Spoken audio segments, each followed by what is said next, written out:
Guys, so yesterday we learned about something called equilibrium and disequilibrium unemployment. Today we'll look at the reasons why it happens. So remember, this was demand and supply of your currency. Let me look at this one. Let me look at the diagram which is from the notes. So if you look at this, when you look at demand curve is downward sloping, supply curve is upward sloping. This supply curve is aggregate supply of labor, but this is your total your total labor force curve, right? We said there are two kinds of unemployment. One is what we call equilibrium unemployment, which happens at the equilibrium, and that equilibrium unemployment is where demand and supply meets. This is my equilibrium wage rate. But these are the people who are working, but these are the people, QT minus QE, are the people who want to work but are not working because either the salary is too low, or at the going salary the work isn't really attractive, or they're in between jobs. And that's why this DE, we call that to be our equilibrium unemployment, right? While AB is your disequilibrium unemployment, and we said this happens because the wage rate is not an equilibrium anymore; it's at a disequilibrium. Like W1, the wage rate is higher than the equilibrium. Quantity supplied is here, quantity demanded is here, and that's why AB is your disequilibrium unemployment. Okay, why does disequilibrium happen today is something which we'll discuss this in a little while. Are we going to move on to the discussion for today? So for today, guys, we look at first disequilibrium unemployment. I want to sort of make this kind of diagram. When you look at unemployment, you look at disequilibrium unemployment, okay, and you look at equilibrium unemployment. For disequilibrium unemployment, you have two reasons. One is what we call uh, real wage unemployment, which is basically a classical view, right? Real wage or classical unemployment. And the second one we look at is what we call demand deficient unemployment, also called uh, cyclical unemployment.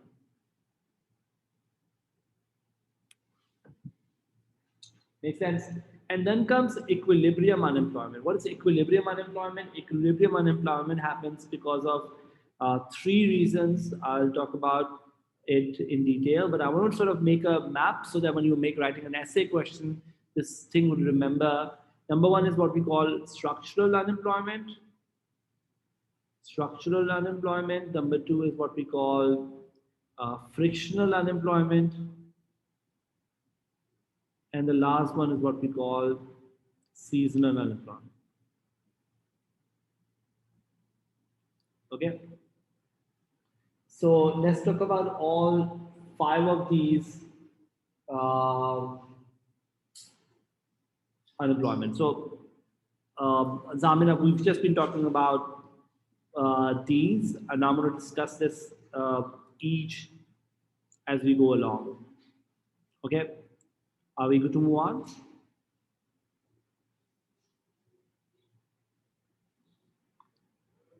Okay, so let's look at disequilibrium unemployment, the first one. So according to the classical economists, remember classical school of thought was a school of thought which believed in your market forces of demand and supply. So this is your Adam Smith school of thought, which believed that the markets are really a strong, powerful sort of tool to fix any problem. So according to them, this unemployment is caused because the real wage rate is higher than the equilibrium unemployment. Remember, we're talking about disequilibrium. They believe that the wage rate goes up, right?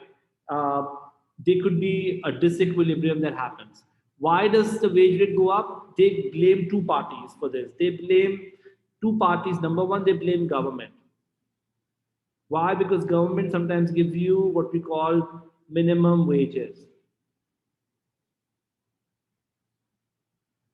Isn't that true? Doesn't the government give you minimum wages? When the government give you minimum wages, the wage rate goes above equilibrium. Also, another party they believe can also cause wages to go above equilibrium is, remember we did this in labor market. What another party can make your wage go? Very good job. Trade union. Trade union is another party that will give you a wage rate above equilibrium. Both parties, government and trade union, can make the wage rate go above. And they call this as market imperfection. Why? Because these are the parties that do not allow the market to operate properly, so they are market imperfection. And because of this market imperfection, the wage rate is above equilibrium. And because of that going above equilibrium, you have quantity supplied to be more than quantity demanded. And that is the reason why this kind of disequilibrium unemployment happens. If you do not allow these market imperfections to happen, you will always be at equilibrium and there will never be a shortage or a surplus. Got it? So, according to the classical economists, this is what they say, that real wage and the quantity of labor is determined by the interaction of demand and supply of labor. Market imperfections like trade union or government intervention in terms of minimum wages can disrupt the equilibrium and create an unemployment equal to Q2 minus Q1. Real wages are likely to be forced up uh, above the equilibrium uh, real wage to W1 if this minimum wage is established, right? Above WE. And that's what we call, that's why it's called real wage unemployment or classical unemployment. Okay? So according to the classical view, this is the real wage or classical unemployment. And what's the reason for this? If I could write this, they believe because of market imperfection. Okay, so a keyword to remember like market imperfections like trade union and government. Are we good? Any questions? So, um, anyone online, do we have a question about this, about the real wage unemployment?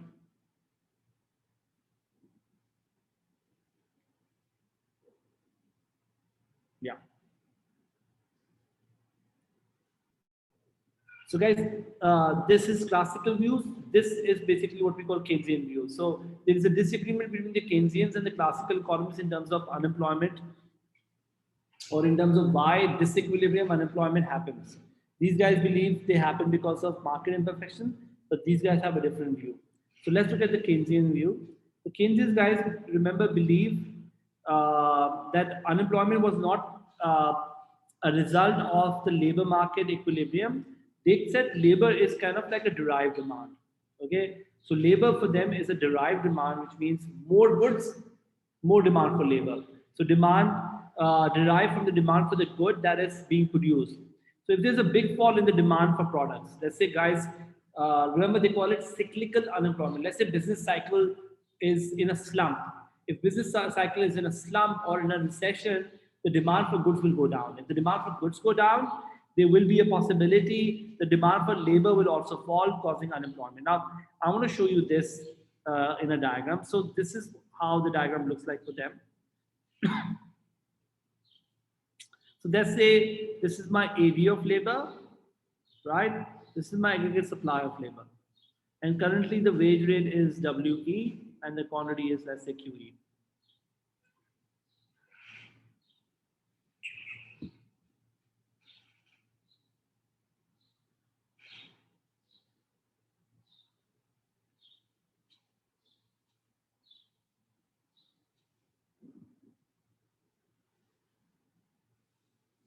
Okay, guys, what if the demand for labor goes down? Because labor is a derived demand and there's a recession happening. So ADL dash. Okay, now typically, if you are at equilibrium at point A, you should go to point B here. Isn't that true? But Keynesians say this doesn't happen. And the Keynesians say this that wages are inflexible downward. In other words, they believe wages uh, they are sticky wages downward. And if they're sticky wages downward, what does that mean, guys? It means the wages will not fall below WE. Remember this from our older discussion. We said this that like people do not like a wage cut. If you give me a wage cut and ask me to do the same job, I'm not gonna like it. Number one. Or if an employer gives you a wage cut, he knows the work will not be done. He knows that ultimately people will not do the job, and rather it's better to fire the person than to give him a wage cut. So if the wages get stuck at WE because wages are sticky downward, you will end up having a problem where you will have quantity demanded to be, because wages are stuck here, so quantity demanded to be at Q1 or at point C, while quantity supplied to be at point A, and therefore Q naught minus Q1 is going to be your level of unemployment. So according to the Keynesians, because wages are sticky downwards, they will be stuck at WE. Neither the employer wants to give you a wage cut because he knows your productivity will be down, nor the employee will like to take a wage cut, and that's why we will have this kind of situation. So if I go back to the notes, uh, Keynesians argue that in times of recession, the aggregate demand curve for the economy as a whole will shift to the left. This will cause the demand for labor to shift to the left as well. However, if the real wage stays at W1, there will be involuntary unemployment. So why are we calling it involuntary? Guys, what do we mean by involuntary unemployment? Voluntary means you decide yourself to not be employed. Involuntary means you want to work, but you're not given that opportunity, right? For example, this kind of unemployment, we call it involuntary because you want to work, you love the wage, you're happily working, but you can't be working because the wage for an employer is too high. Makes sense? So that's why this is called involuntary form of unemployment. In fact, the disequilibrium unemployment is actually involuntary unemployment because you're not voluntarily saying I don't like the work or I don't want to work right now, but involuntary you're basically sitting at home. Okay, so Keynesians believe that this will happen because wages are sticky downwards, and this downward stickiness in real wage may be the result of unions either seeking to protect the living standard of their members or firms worried about the demotivating effects of cutting the real wages. Like either the workers don't want a wage cut, or employer may think that whoever you hire, at least give them good salary so that they keep motivated. Don't go for a wage cut. Okay? So the belief is that wage cut doesn't work. Any questions, guys? Anyone online? Does that make sense? Any questions? So remember, Keynesians, and this is a MCQ question as well. Keynesians and classical have a disagreement on wages. Keynesians believe wages are sticky downward, while classical believe wages can go down at any point in time. Okay, are we good to move on?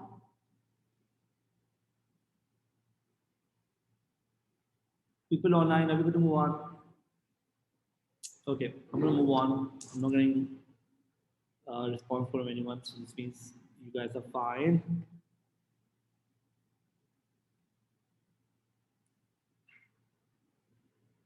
Okay, moving on, guys. Um, let's talk about equilibrium unemployment. Uh, Equilibrium unemployment basically is an unemployment that happens, remember, at the equilibrium. So we're looking at this now. Like when we look at your AD of labor, AS of labor, we're looking at this kind of unemployment that happens at the equilibrium, this gap.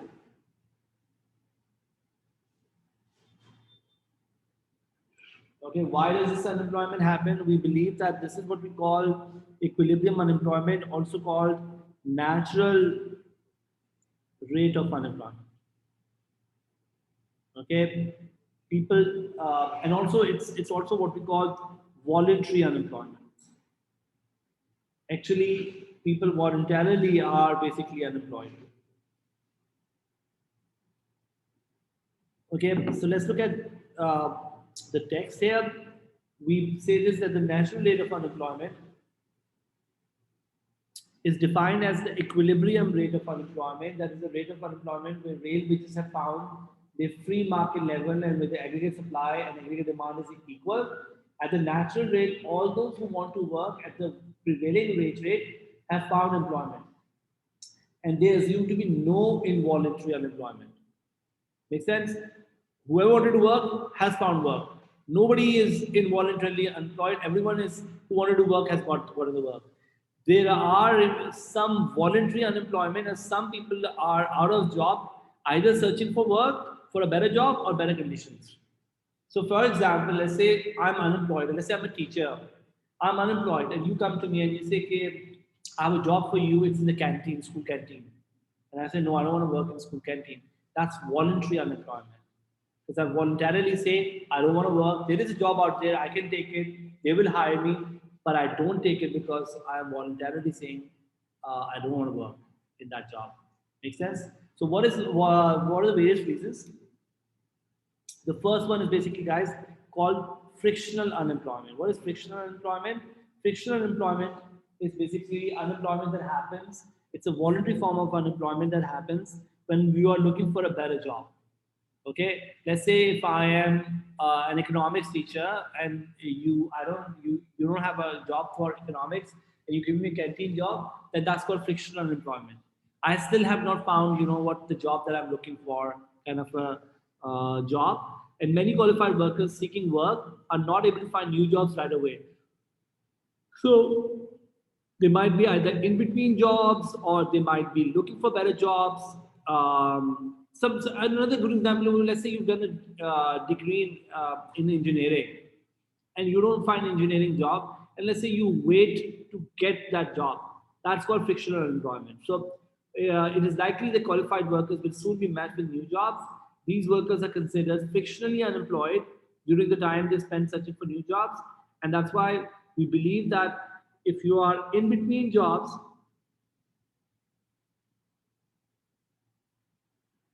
if we are in between jobs, or you are sort of finding the right job, all of this would mean you are frictionally unemployed. Make sense? What's the opportunity cost of you deciding to wait for the right job? What's the opportunity cost?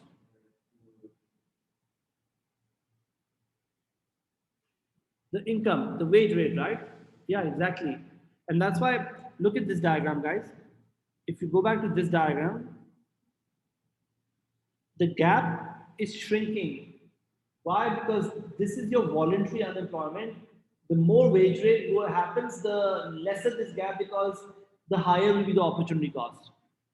If you are an actor and the wage rate is going up for, let's say, an economics teacher, and you can teach economics, but you're not teaching because you want to be keep on acting, there might come a point you might accept it because the wage rate is high, so the opportunity goes up. So what I'm trying to say here is this, that the bigger the imperfection in the labor market, this is an important point to understand this, that more you will find that there is imperfection in the labor market, in terms of knowledge, in terms of sort of information out there, uh, the more you will be unemployed, and therefore the higher will be the search cost for individuals. So what we believe is this, that if you want to solve this problem of frictional employment, you need to give people better information. Let's say sometimes it happens that CDs looking for teachers, and there are definitely teachers out there, but they are unable to find the right one because those teachers don't know about opening and we don't know about them. Make sense? So that's basically the idea, that better information can basically make frictional unemployment go down. So the bigger the imperfection in the labor market, the more you'll see people will be unemployed because they haven't found the right kind of job and the right kind of employer. Make sense? Are we good? Any questions about this? Then comes what we call, guys, structural unemployment. Structural unemployment is basically caused by the structure of the economy. Let's say when you move from, let's say, from agriculture to manufacturing, or from manufacturing to, for example, what you call um, to service sector, right? If an economy was very agrarian, agriculture based, now it's manufacturing based, or is manufacturing based is becoming service based, this is called a change in the structure of the economy. Or let's say Pakistan had a comparative advantage in, for example, textile, and they lose it. That's also what we call a structural unemployment. This is a long-term unemployment because something has happened, which is a long-term decline in demand. So there's a huge shift away from manufacturing to services in the recent times. Then that will cause what we call structural unemployment. People are basically without a job because their skill is no longer needed, their demand is no longer needed. Another example is when demand switches away from domestic industry to competitive foreign industry. If, for example, in Pakistan, the textile move over to Bangladesh or Sri Lanka, that will be what we call a loss of competitive advantage, which will result in what we call structural unemployment. Okay, so structurally unemployed workers are not qualified for the new job openings that are available, mainly because they lack the educational or training need for the new job. Consequently, the structural unemployed tend to be out of work for long periods of time, usually until they learn the new skills that is needed for the new job, or until they decide to relocate. Is this a voluntary unemployment or involuntary unemployment? People online, is this voluntary or involuntary? We actually call it voluntary. For Fawaz and everyone, we call it voluntary because we believe that, you can get employed. Let's say, for example, business studies. There was a time business studies was losing demand, and a lot of teachers who were teaching business studies had to either go and teach economics or find a new subject for them. So we believe the reason why you are unemployed in this scenario is primarily because you have the required skills to be employed somewhere else. You just don't want to do that job, or you need to learn new skills and get to the one that you have, and that's why we believe you're voluntarily sitting at home. So, for example, let's say tomorrow, if the economics job is not there, will I be able to get another job? And the answer is yes. Maybe it may not give me the same pay or may not be as cool, but the job is out there for me to settle in. And that's why we believe that this is kind of like a voluntary form of unemployment as well. Make sense for us? Lastly, guys, it's your seasonal unemployment. This is when the demand for the work fluctuates because it was the season of the year. So, guys, seasonal unemployment happens again. Let's look at up north where people go for tourism, right? In the winters, it's closed, right? If I'm somebody who works in a hotel in Natia Gali and I know December, January it's closed, and I'm unemployed, what can I do to avoid that? Anyone? What can I do to avoid that? Any ideas? Like if you were living in Natia Gali, it's December, January, Feb, November, December, Jan, Feb, let's say it's closed. You might need to learn new skills to be employed, right? Otherwise, that season of the year, you will be unemployed. So the idea goes this that sometimes it's a season of the year when you are unemployed, and the best way to go about doing this is basically you need to make sure you have the required skill. Again, we call this also voluntary unemployment because you knowing that this is basically the problem, you may need to learn new skills. Exactly, you may need to learn new skills during those time when you are unemployed. Got it? Guys, one last thought before we end the class today. This is, by the way, a very important discussion. Causes of unemployment is a very popular exam question. Uh, so full employment is considered to be achieved when unemployment falls to 2 to 3%. Remember, if somebody says full employment, that doesn't really mean 100% employment. That still means some unemployment. How much? Roughly 2 to 3%, which would mean at any period of time there will be some people who may be experiencing a period of unemployment as they move from one job to another, which is because of frictional or voluntary. So for us, frictional unemployment or any other form of voluntary unemployment will always be around, and that's why it's called of your um, equilibrium unemployment is also called the natural rate of unemployment. It will stick around for a lot longer. How do we solve this kind of problem is a discussion for tomorrow. But do me a favor, guys, before we come tomorrow, can just revise all the causes of unemployment before we come tomorrow, okay? So that we can discuss how do we fix this problem, and also tomorrow we'll discuss the cost of unemployment. So causes, cost, and hopefully we'll try to do supply side also tomorrow only. Okay, thank you guys. Thank you. Thanks a lot. Bye bye.